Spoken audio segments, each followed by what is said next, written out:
Okay, so today I'll talk about a concept here that is basically comparing your infinite objective mind that everybody has, where the mind is capable of thinking anything at any time, to the limited physical state. So I have this expression like, do you let your state define your perspective, or do you let your perspective define your state? Right, so like you would say, you know, you're already put in a position in the society you live in the whatever, household, family, you're in your local environment.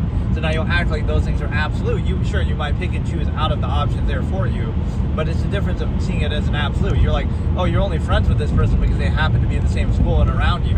So while you're doing that, you might pretend like it's absolute, but oh, it just happened to be geography and it just happened to be, so it wouldn't mean that you can't do that, but it means that you wouldn't take it that seriously. Right, your life is basically a Truman Show where like, oh, you happen to be put in that environment. So now once you get out of that environment, now you can choose something for yourself. You can live anywhere in the world. You can, interact with anyone all around the world. So instead what people do is they sort of use a little bit of an ego gratification that they act like, well, because they're in this position, they treat that as absolute or, right, something more, and so then they therefore are controlled by it. Right, so do you let the state that you're already in determine your perspective? Often manifests through social contrivance and overcompensation. Like, you're going to try to build up. Really, this is what people do, like with medicine or psychology or, like drugs or even social interaction. Is like you're trying to reinforce a state that ultimately is not absolute and treat it like it is absolute, or that you're happy with it, or whatever, that it makes logical sense or consistency. Even though it doesn't. So you're trying to overcompensate. Oh, you'll be happy with your state, and if you're not, then you need drugs to make you happy with your state. Like, wait a minute, that shouldn't be necessary. And again, this whole thing of like toleration and gratification, oh, you should just put up with it, or oh, modern society is easy. But it's not about that, because again, I always say that people can tolerate anything. People have lived in all kinds of, subversive situations throughout human history. It's just, right, you would do that in the name of contrivance and a particular power structure and corporate state and, government and society. No, like if you can tolerate, okay, you can go out in the woods and live alone and this and that. Right, you can tolerate doing that. You eat one meal a day and pick berries. Human beings can tolerate doing that. But why should you have to tolerate anything if you're being inhibited by society, right? You're saying, oh, you're not allowed to do that. That's government land, corporate land, et cetera, et cetera. So now you're being inhibited and told what to do in so many ways and told what not to do more so. So then, right, it's like a trained animal response. Now you say that,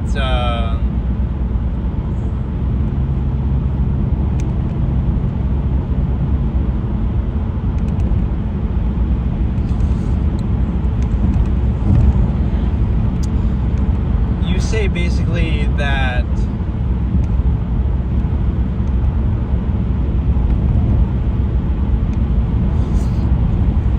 you're inhibited in all those ways, so now you expect something in return. It's like, oh no, that's entitlement, but it kind of, right, like what is it that you're, so like don't take any gratification. Oh, I can put up with my hard job and I can put up with all this, subversive stuff in society. Sure, you can put up with that. You can put up with 10 times more. So if you're so gratified by it, then okay, work 10 times as hard. And, it's a zero-sum process. It's non-based self-interest. It's, overextended collective mass of people that necessitates it. So, right, it makes no sense to be gratified from that. You're doing it for your own interest. If you don't want to do it, don't do it. Or, again, a lot of the conflict comes from the contrivance state. Like, I don't know if you can see that. That's a U.S. mail Jeep. Maybe I've never seen that or never noticed that. Since when did they drive a fucking Jeep with no real logo on it, except on the stupid bag? But no, it's just, we're getting unmarked UPS vehicles before GTA 6. Like, what is this, dude? Why are we getting an unmarked USPS vehicle? We have it on camera to prove it. Like, what the fuck? There was nothing on the Jeep itself that said that. It was on the bumper thing. But no, it's a situation where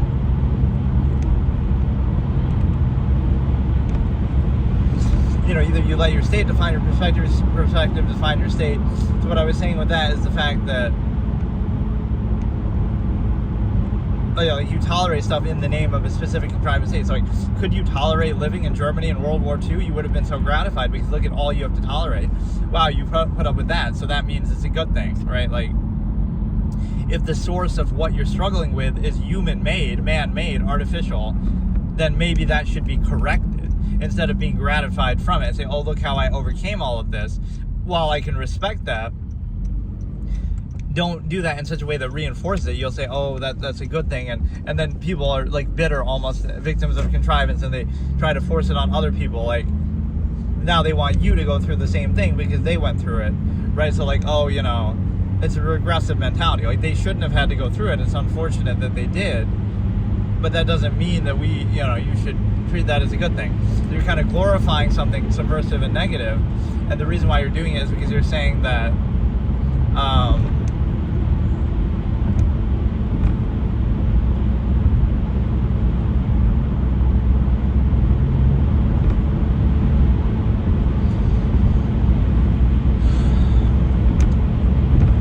the reason that you're doing it is, again, in service of the particular contrivance state. So if you're living in China right now, oh, those spoiled, entitled Americans, they complain about everything.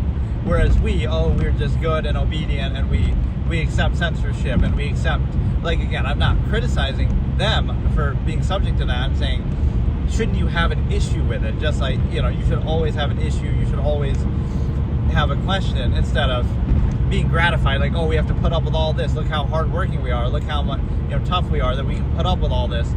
That's fine, but put up with it in nature then, where you're free. Put up with it in some other way. Don't put up with it in the sense of, reinforcing an unqualified empirical authority structure, because then you would just do that with any and all throughout all of history. And so everything is sort of tied together. Every little action you take is self-creating the contrivance state that you're part of, whether it be through corporations and stuff. So it's like, in order to control people, just be more subtle. If they knew what you were doing or what you were like, or directly seeing, what you thought, oh, you're Elon Musk and you're a bad guy, but he's just more vocal, right? If they see you in front of them, they'll criticize and pick on every little thing you do. So what did the real elite do in the world? Oh, they stay out of sight, out of mind. They carefully curate their image. They only show you what they want you to see, right? They say what you want to hear. So you're letting yourself be controlled by that because you're so dumb. I can't blame you for having limited perception, that you can only see and perceive what's immediately around you. But your mind is capable of being aware. Like, you know what's happening behind closed doors. There's all kind of things that, but even then, people only react when something comes out, like, oh, the Epstein files. Forget about that. Like, every day, you don't think the elite are just the elite of the world, only meet together and only do these things and apply the resources and knowledge and time. They only do it to try to better their product. They only do it to try to better the world, right? That's the only motive they have. They wouldn't, once they're in that position, they wouldn't then say, no, let's try to make sure we maintain our power that we now have. Let's try to use our power now to achieve certain goals that we have that benefit us, right? You don't see that overlap. So you'd be aware of that and very skeptical and question even the basis of why such things are even existent, or, because you might say, oh, well, that's sort of meritocracy and they earned it. But a lot of the wealthiest, this sounds almost more like communist rhetoric, but that's not really what I'm meaning by it. But no, it's like, they'll say the biggest, like billionaires shouldn't exist, which is stupid. You can't really just categorically say that, right? If somebody earns it, whatever. But usually people will point to, well, the biggest corporations get bailouts by the government, or they get some sort of help or special treatment by the government, right? It's like, oh, you're drilling oil and then this company is a billionaire, whatever. But okay, then why can't the individual go drill oil? You wouldn't be allowed to, right? Is the point. They're getting special privileges and permissions that the ordinary person can't do, right? Rather than simply, because really, in that sense, what gives somebody the right to drill oil? Where, especially in a foreign country, somebody's getting rich off that. But oh, okay, I'll go drill the oil myself then. But right, they wouldn't let you, even if you managed to do it, even if you were willing to do it, right? So it's like you're ruled by people who are allowed to do things that you're not allowed to do, right? It's not that, oh, they have the capability or whatever. No, they're being allowed to do things that you can't even attempt to do. So that's like the preconceived established basis, like authority or credibility or value is like, oh, something's already established, so therefore it's valid, right? The things are the way they are because that's the way they should be. But getting back to the state perspective fallacy is like, do you let the state that you're already in determine how you see things, how you think, what you value, what your standards are? Or do you value them independently, which is what objectivity and self-actualizing from an inherent-based state is all about, that I talk about. Where like you would think, okay, despite your childhood, despite your environment, despite whatever, I'm going to have certain standards and then decide them independently and say, okay, this is what I value based on this criteria that I have, based on this standard that I'll hold accountable. And the problem with that is people would never be at peace with it then, because you're holding it consistently accountable in such a way that, you know, nothing would ever fully satisfy it, and even if it did, you would try to still keep making it better.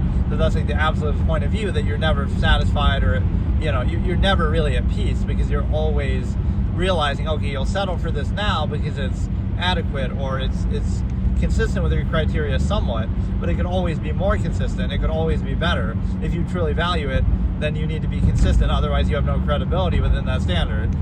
And so you would always be pushing, holding accountable, and that's what authority structures don't like. Authority likes it when you value things despite their lack of function or criteria.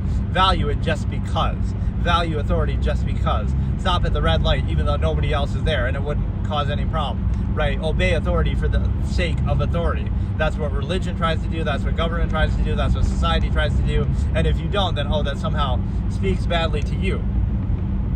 So in other words, the collective mass of people are not credible at all because they live in a subversive state, a lesser value state that has no basis for it. In other words, combine all the things you do that don't serve any purpose at all, but you do them anyway, and that's like a whole lifetime wasted. You stop at a red light even though there's nobody around. There's no cars on the road anywhere, but you'll still do it. You'll still obey like the mindless sheep that you are, right? That's the point.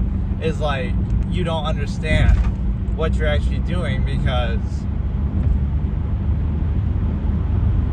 right, you're obeying authority for authority's sake, even if it's not functional, even if it doesn't serve a purpose, even if it doesn't matter. The one thing in these videos that's actually good is there are subtitles, and they are pretty, like, at least after when it gets uploaded automatically, and they're pretty accurate. So even though the audio quality might not be the best because I'm obviously driving and noise of the car, that'll be like some streamer thing, like, oh, if you become a big streamer, now you're going to upgrade your car or your muffler or some shit, so you could, whatever, so the audio is better while driving. But it's like, I don't know, just,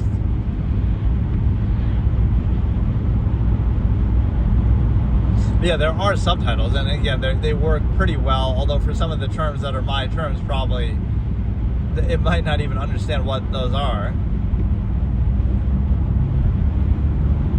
But yeah, what I'm saying is that, like, the word limerent might not even be a word.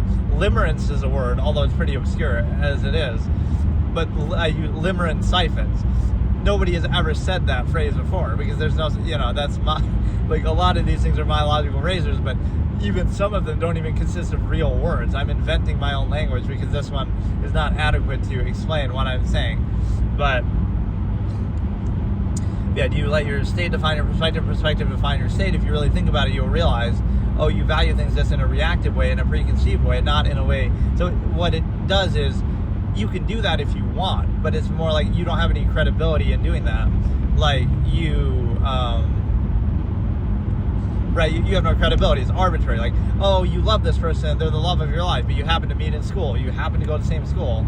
So, like, it does hurt the credibility of that because you're posing it as an absolute. You're not just saying it matter-of-factly, and you realize it's not absolute. That's why it's such a struggle to try to maintain, right? So it's a self-created conflict of contrivance. So you can struggle with that if you want, but it should be obvious to you. That's the point. Be aware and understand the nature of the process is what I always say. You can do that if you want. Nobody's stopping you. In fact, society heavily pressures you to do it, and has to pressure you because otherwise you wouldn't do it, and does so because it's easier to control, and then appeals to your ego and tries to gratify you by the simple fact that you're able to basically,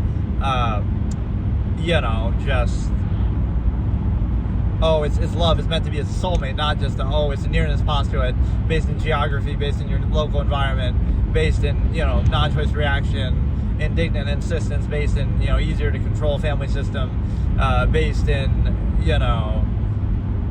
the observable practice doesn't match the false absolute. Requires undue emphasis, bypass. It involves a lot of projection and censoring of reality. All those things are necessary to maintain something that, it's absolute, by the way. Like, it's anything but absolute. You have to struggle so hard to maintain it. And then, it doesn't work out, but then, it just wasn't the one. So in other words, your definition, even in a hypothetical sense of a supposed absolute, isn't absolute. So you're passing on the blame to the individual and saying, it's your fault. The emperor has no clothes fallacy, like, it is absolute, it is love and meant to be, but if it doesn't work out, a relationship ever doesn't work out, then it's just not the right one. So until you finally settle for somebody, then then it's love, it's absolute, even despite the constant struggle and conflict and ritualistic nature of it that you have to maintain. What it shows you is it's not absolute. Again, in observable practice. The only way to say it would be absolute then is you've met and interacted with everybody on the planet, right? And then out of them you decide a certain criteria, and then you say, but people would even say that in the explanation, no, you just can't think about it. You have to bypass logic and reason. So that's where the human ego is a great tool of control. And people actually take that basis seriously, I guess, or they just don't think about it. But I like that that's often an argument. Like, just don't think about it, or condemn thought, or, it's your fault for thinking. Like, is that really an argument? Not only is it not an argument, it actually hurts your credibility in requiring that. Like, everything is perfect, you just have to not think about it. You know where else that worked? That worked in every dictatorship in history, or every other society that thought it was absolute. It just requires you not to think about it. Everything is, and that's what the bread and circuses quells the masses. Like, okay, you give them enough adequate zero-sum means, whatever, they'll be satisfied with it. But again, humanity is defined not by heart, soul, anything, love or emotion. They're defined by the mind and the ability to think. And so anything that prevents that and inhibits that and hinders that is the enemy of humanity itself, right? And your true life and existence, and what defines you as a human being, right, is your ability to think. So anything that is against that is against you as a human being. But somehow those things are propaganda against thought. Like, you have to bypass and not apply critical thinking, and that's because that's a good thing to do for humanity. But even that, again, this is where amalgam theory or absolutist accountability comes in. It's for the greater good of people, or it's for other people, which again, there's no special meaning to that. It's just one self-interest versus another. So society does that trick of like sacrifice your self-interest for this greater good of other people, and people glorify that because they want their own self-interest to be served, right? It's the same thing as the enforcement fallacy that I talk about. Why do people not commit crimes or do things that are considered wrong by society? Did they do them because they're good people, or did they do them for this, or not do them because they're good people, or for the same reason why they would do them in the first place? A person would commit a crime or do something that's considered wrong for their own self-interest, right? They want something out of it, they get something out of it, some inherent tendency, or they want money, or whatever, right? They want something, so they do something, right, considered bad. But the reason why they wouldn't do that something bad is not for some other higher, lofty kind of thing, like, they're just a good person, or this or that. It's actually appealing to the same basis. You say, we're going to make laws that punish you, and we're going to socially stigmatize and shame you if you do them. And so now, what that means is they're not doing it for some other reason, some higher, lofty reason. They're doing it for the same self-interest that would have made them do it in the first place, right? So they're not doing it. So again, why does a person do something bad? Out of self-interest. How do you stop somebody from doing something bad? The same thing. Appeal to the same self-interest by saying, we're going to punish you, we're going to attack that self-interest, we're going to put your self-interest in harm's way if you do that. So it's the same basis.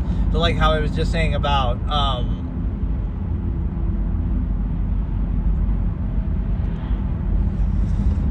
I was just saying the same thing with respect to where it would be the same basis.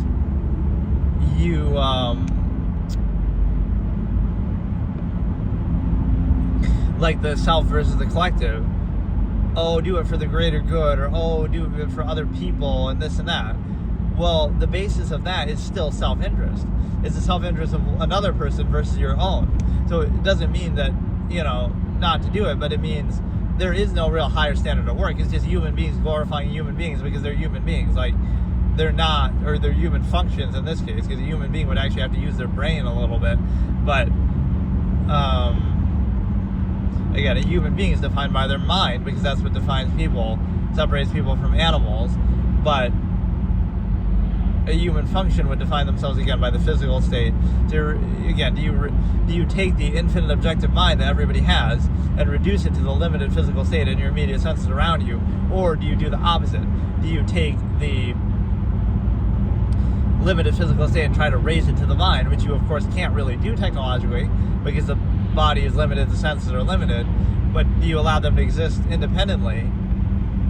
And this would be condemned, or it would be hard for people to live like that, or it creates cognitive dissonance about everything, because then it never stops, right? You're always thinking, but it would make you question that a little bit. Like, in the name of half-mass zero-sum functionalism, you're going to sacrifice the mind, but that would be the absolutist response. You might rather be a minimalist then. Okay, sacrifice all these things that are being held over your head as little bait and bribes and ways to control you, and instead say, okay, you would rather preserve the freedom in your mind and your ability to think freely, and the consistency of your life and your measure and your standards, instead of, oh, you're just going to react mindlessly and subvert everything and act like you desire it and reinforce it just because you have these little technological overcompensations. But even those technological overcompensations serve only a zero-sum end. So it's just reacting to your inherent needs and desires, reaction or relieving them. And so to make that a little more convenient or a little more pleasurable, you're gonna sacrifice your ability to think in your mind. So you're prostituting the infinite objective mind and your ability to think. You're prostituting that for convenience. That's really what society operates on, right? It's a form of mental prostitution, that you're giving up the ability to think freely. So, you can have these nice little conveniences in a functional half-mass contrivance state. That's what you do. That's what the ordinary person does. That's what defines you in society, not, goodness of people. So let's look at that again. The self versus the collective. The self, you say, it's selfish to value your self-interest. So there's a higher standard than self-interest? Yes, the self-interest of other people, which they're only saying is great because they want to benefit from you and suck you dry, and therefore the collective is glorified, but it's still the self-interest of those people in the collective. So you'll say, you as the individual with the non-basic self, that you value your own self-interest, you'll condemn the self-interest of others, but not for, some greater good and collective mass. You're only saying it because, you want it to benefit you.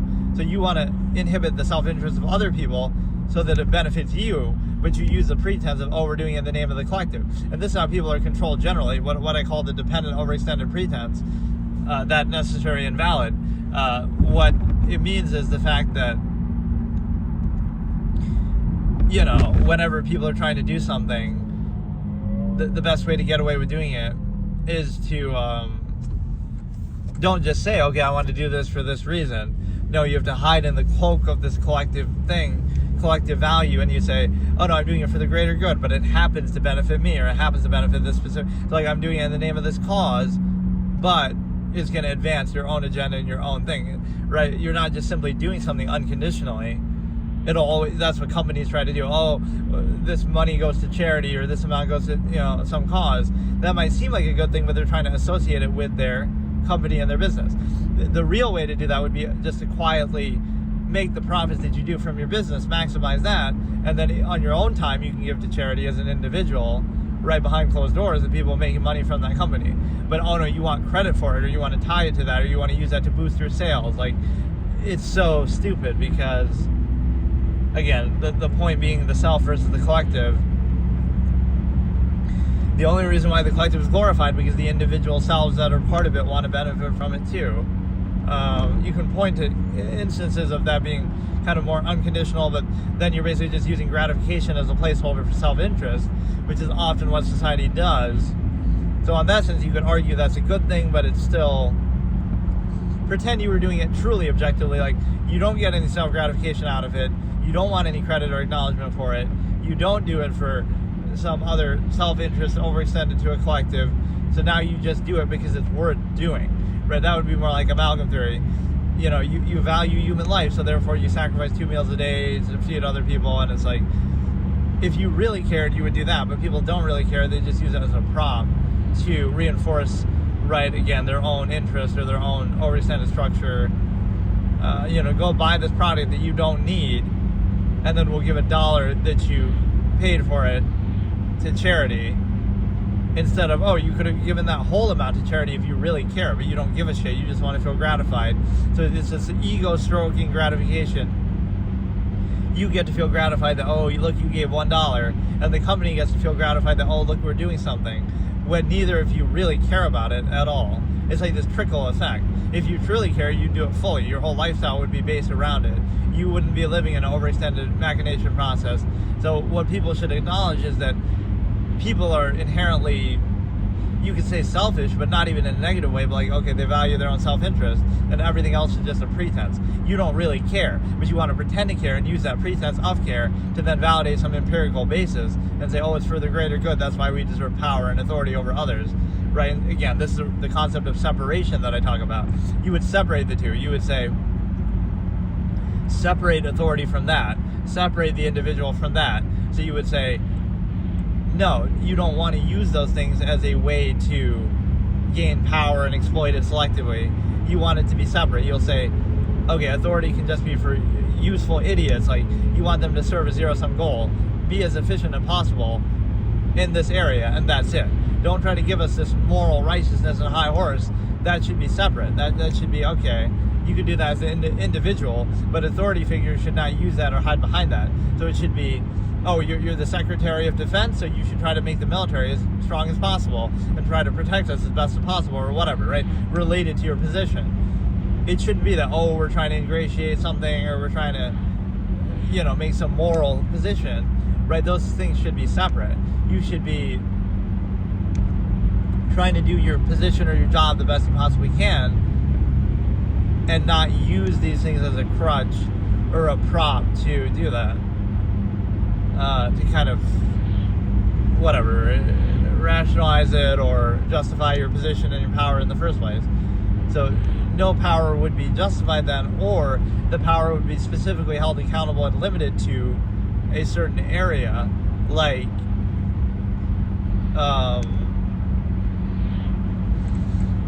right, like your authority should be held accountable, and you can only apply it where it really matters, not in this overextended way where, like, oh, you need the permission of authority for every little thing you do, or, right, it's not held accountable, it's treated as a default, and then you need, like, some sort of permission or exception not to be exposed to it, not that it needs to be held consistently accountable that this is the reason why, right, it needs to be a functional basis, or it needs to be,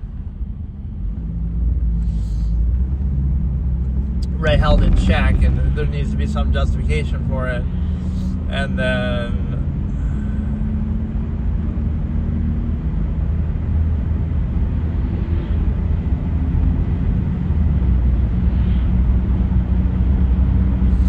so those are some simple concepts. And then one thing I'll end off on is the fact of the self and personalizing everything. Again, the mind is objective, so you can't personalize thoughts and ideas. Like, anybody can think anything, anybody can observe anything, but we have this desire to personalize it and act like, again, even if somebody comes up with an idea first, or, you know, is the first to be known for it, it doesn't matter. Anybody can think it. Either the idea has value or it doesn't, or, right, so like if somebody is observing something objectively, you'll personalize it and attack them, but it doesn't matter, right? Is the idea valid or not is the point. Like,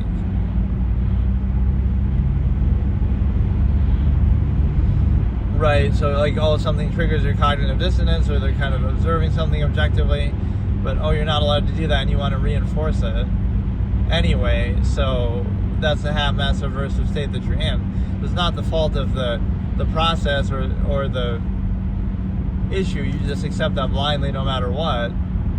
So that's a subversive state by nature, which is not credible. It's like, oh, just don't think about it, or oh, just accept it blindly, that kind of thing. But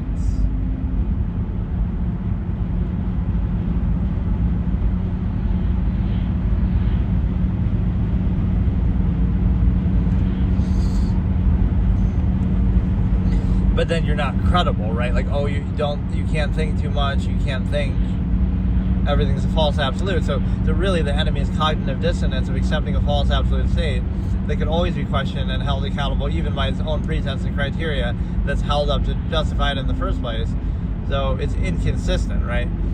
But everything is justified like backwards. You say you need a reason not to be inhibited by something, not that you need a reason to be inhibited, and that's held accountable, like in the name of some functional basis, or in the name of some cause, or in the name of something. But then when you apply that, then okay, you can hold it accountable to that same end that you're using as a pretense to justify that. You could do that to a greater degree, and then right, that would be objectively better or more qualified to have authority, etc.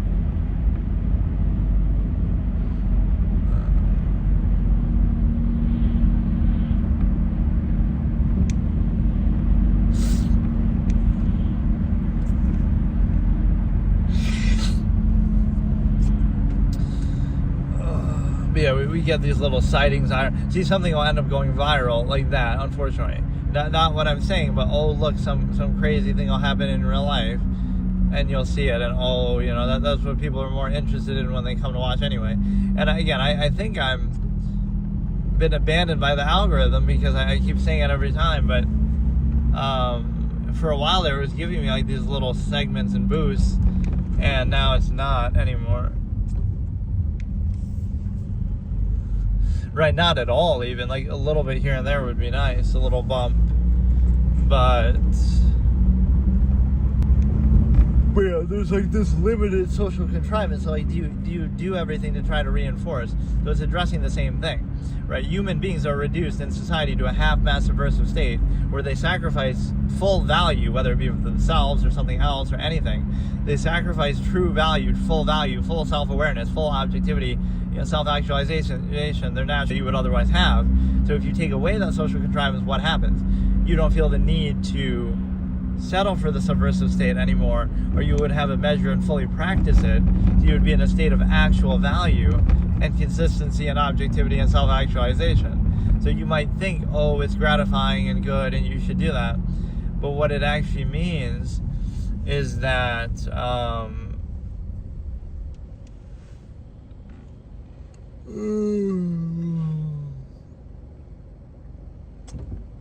what it actually means is that you're actually addressing the same need. So do you reinforce and regurgitate a subversive state that you have cognitive dissonance with and is objectively adverse, that you would have issue with if you're aware of it, so you have to constantly counteract that awareness? Or, and it creates a contest of contrivance, like who can overcompensate best or put up the best appearance or something. But do you do that, or do you so do you try to reinforce and regurgitate it, or do you try to remove the need or be objective and aware and have a measure such that you don't require it, right? Because again, an absolutist with a measure wouldn't require social contrivance. They would just, right, it would be a nuisance to them. It'd be pointless, it'd be unnecessary, it'd be in the way. They'd be so focused on a measure and a goal and full value and self-actualization and purpose that they wouldn't need it. Whereas in a half-mass state, you do need it to overcompensate for the fact that you don't have a measure and don't have value. So by the same measure and process that you define value, which one would be more consistent with it? One that tries to reinforce and overcompensate for a subversive state, which could be done in any era of human history, or, right, that's what social contrivance, etc. does, often religion or even false absolutes. You're trying to overcompensate and reinforce a lesser value subversive state instead of removing the need by actually having a full value state, which again, the biggest enemy here is just the sheer number of people that you would have, again, that already exists, that you didn't create that, but now you're subject to it. So that's like, right, you're being inhibited on behalf of something that you're not responsible for. And you might think, oh, but that's, just accepted. But that would be, okay, then no matter what, there could be 100 billion people and just accept it. Or there could, at what point do you make that choice and you say, okay, I'm not going to preserve the stimuli acme, I'm going to try to make this, or again, why are you even responsible for that at all? you could just, okay, I'm going to live as an individual out in the woods and I don't want anything. But what you also don't want isn't just that, oh, you don't want any of the benefits of society, but you also don't want to be inhibited by it. You don't want to be inhibited by it in the sense that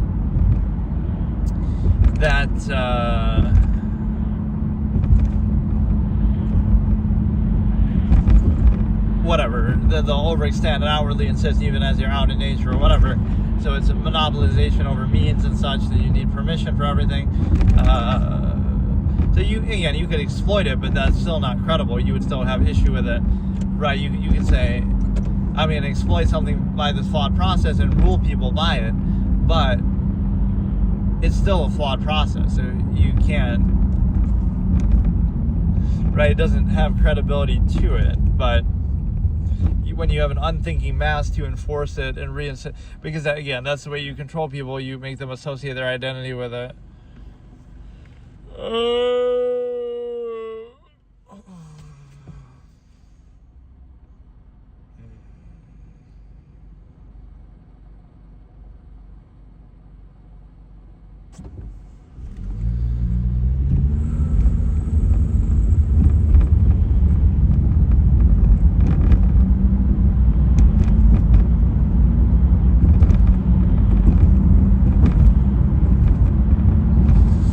Yeah, this is the absolutist consistency and accountability, like by the same measure, same process, same standard. You hold it fully accountable, but you can't do that either. But then that discredits it.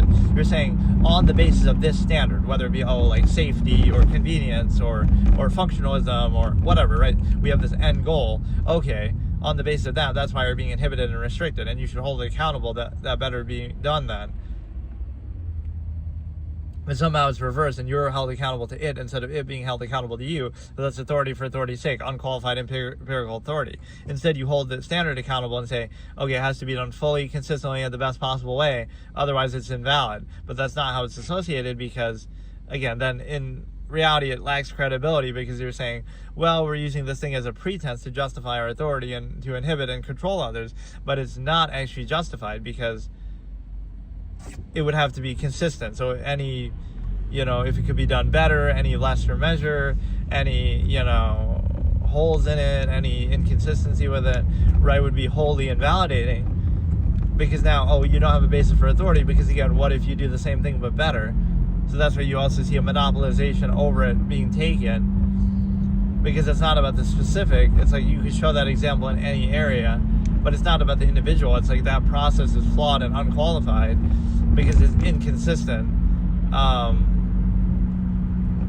or it's claiming to be an absolute when it's not, right? So like you think your little school in bumfuck wherever the fuck you live, your public education school that's a part of a mass-produced, overextended structure is really the best quality education, or that justifies the teacher's authority, or no. So there's this halfway of just value people for people, and then that is used, then weaponized to now value the subversive state structure that is objectively adverse and flawed, and it'll be like put to you then, but if you're holding it to a high standard, that's your fault, or you think you're so much better or something. But it's not that because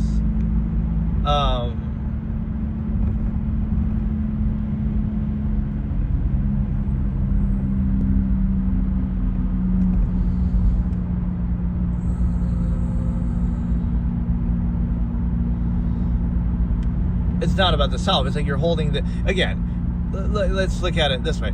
You're growing up in a society, you have very little, access to resources, you're young, you're a child, whatever, right? But you're holding accountable maybe this empirical society and structure and monopoly that already exists.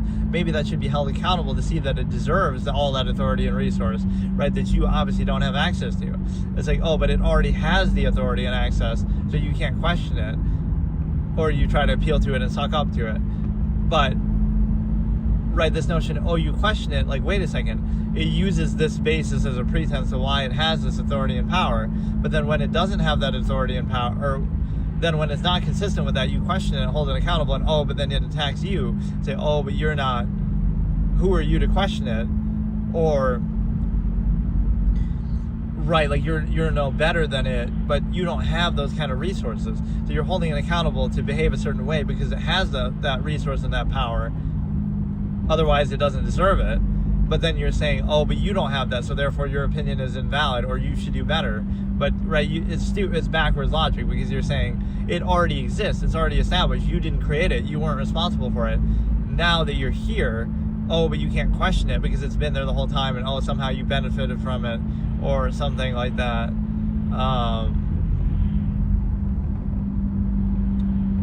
It's kind of a hard concept to explain, but